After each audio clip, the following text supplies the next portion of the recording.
The offense now at the line, ready for their next drive. And with that last touchdown, I mean, we're set up for a good finish here. Some things to consider, Charles. Obviously, it's a very close game. You're in the fourth quarter. Defensively, they've got all 3 timeouts in their back pocket. So the chess match really ramps up, doesn't it? Because in these situations, what do? Do you run the ball and kill the clock here? Or you try and bury them with another score? And how about defensively? Do you use your timeouts at earliest opportunity? Or wait till you hit the 2-minute warning? So there's a lot going into this one. Let's see how each side goes about their strategy. Ball again on second down. And this carry not as productive. He swallowed up at the line of scrimmage. He got maybe a half yard at most, but officially they'll be left with a 3rd and 2. This is 3rd and 2. Maybe the biggest play in this football game. Now Cook. Oh, he's got a man wide open, complete. And he slips up past the 45 before being tackled. The 13 yards that time, and a first. Throwing, Cook. He completes this one to Terry McLaurin. And he takes this one down almost all the way to the 30. It's a game.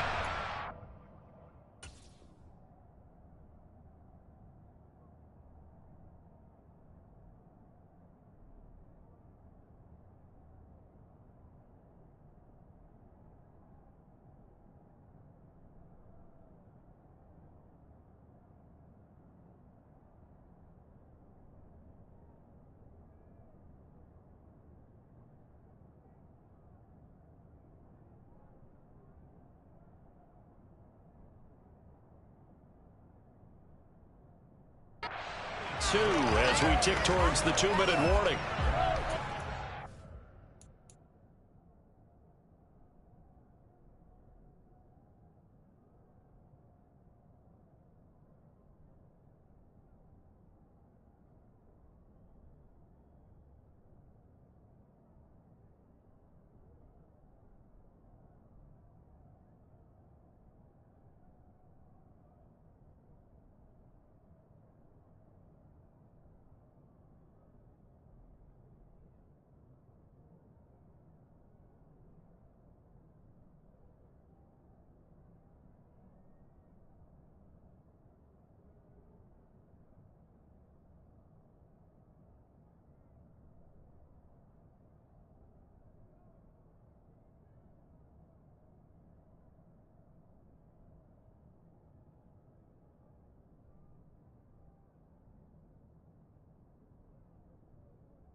fourth quarter, down to the final 2 minutes, and we've got a one-score game. So it's our home team here in possession of the football as we come back. They've got a 1st and 10 as they look to try and finish this one off. And not totally home free yet, but it's looking good as they come up 1st and 10. They'll give to Hall. Brought down that time by Quay Walker. And now we'll see a timeout used on defense as they stop it right out of the break with 1:57 to go in the ball game.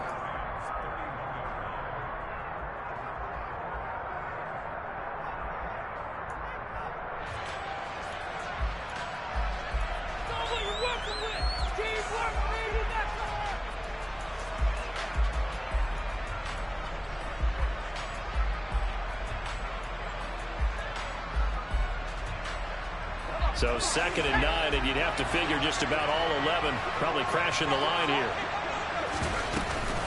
Hall again on 2nd down. And he's going to have to protect the football and take his lumps here at this stage of the game as they stop him behind the line. And now the question everyone's wondering, look at the clock, late 4th quarter, do they put the ball in the air here on 3rd?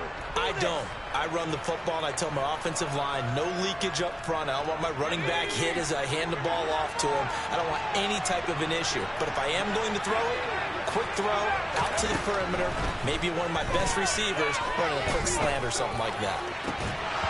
Throwing there, but this pass is going to wind up incomplete. From a defensive perspective, they had exactly what you want anytime they want to throw the football. There was pressure on the quarterback. They were getting after him, and they tightened down on the receivers and forced the incompletion.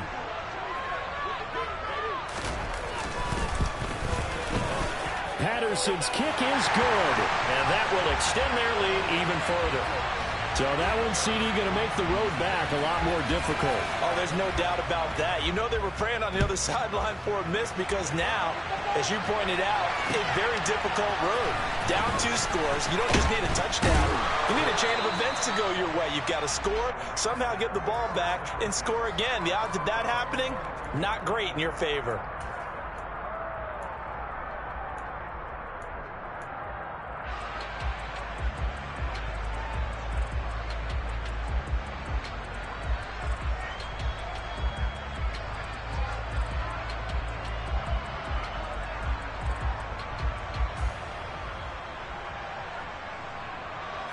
Set to begin their next drive, the Rams offense at the line.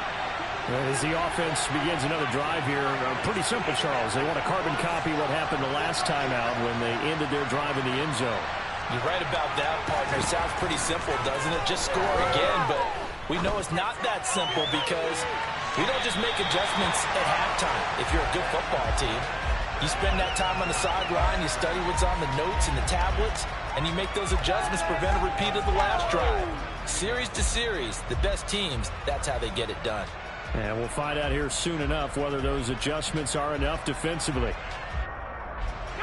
So now 2nd and 10 after the incompletion on 1st down.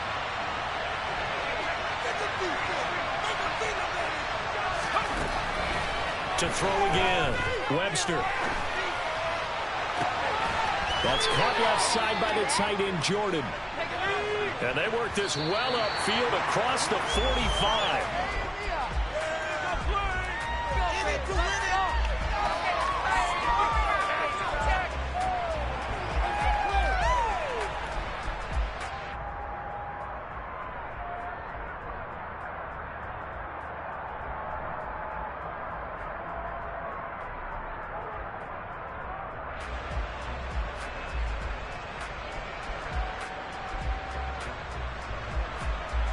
Second and 10.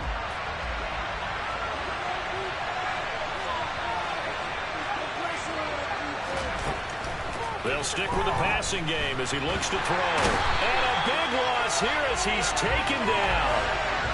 The defense rising to the challenge and setting him back on the sack. Remember, throughout my career here, defensive coaches always say, guys, you got to earn the right to rush the passer. Well, they put themselves in a great spot with this big lead, and they know they've got to throw the ball. These pass rushers have to be salivating. It is pin your ears back time indeed. And it looks like we've got a dime set here defensively. 6 DBs in the game.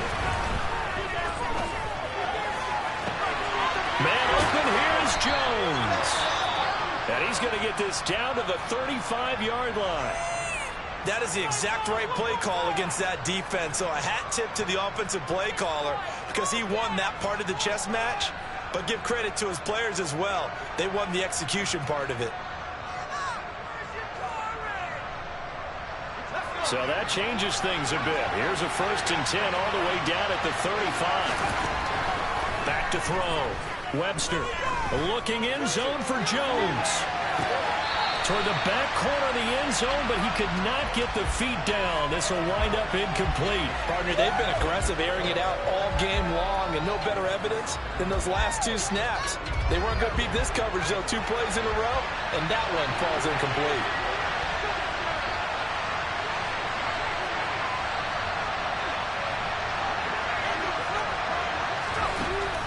He'll try again with the arm here on 2nd down. He's going to take another shot here. And that will be incomplete. Tried to dial up the long one way out there, but it'll be 3rd down. When you're leading in the final quarter, your radar has to be up for any potential deep shots. And probably not the last one they're going to see in this game, not as long as they hold this lead.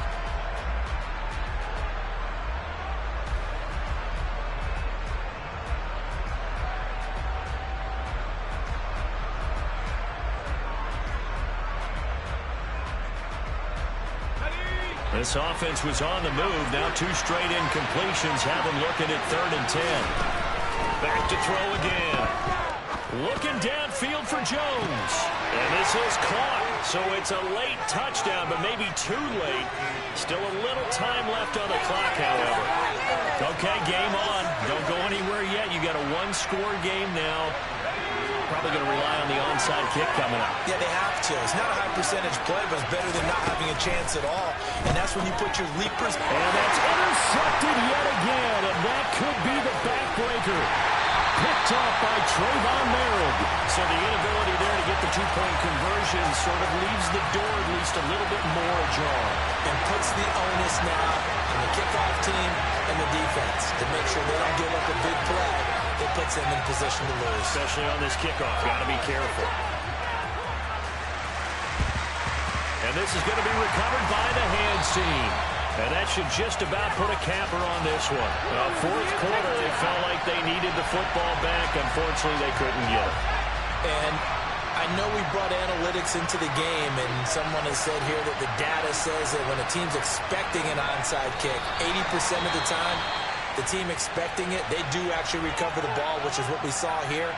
I just wonder if that number is much more of a anecdotal type of a number. Kind of like when the coaches tell us, well, when you score on special teams, 93% of the time you win the game. I'm still waiting to see that number is empirical. The Rams going to be forced to use their 3rd and final timeout as they'll stop the clock with 12 seconds to go in the football game. And they'll indeed take a knee.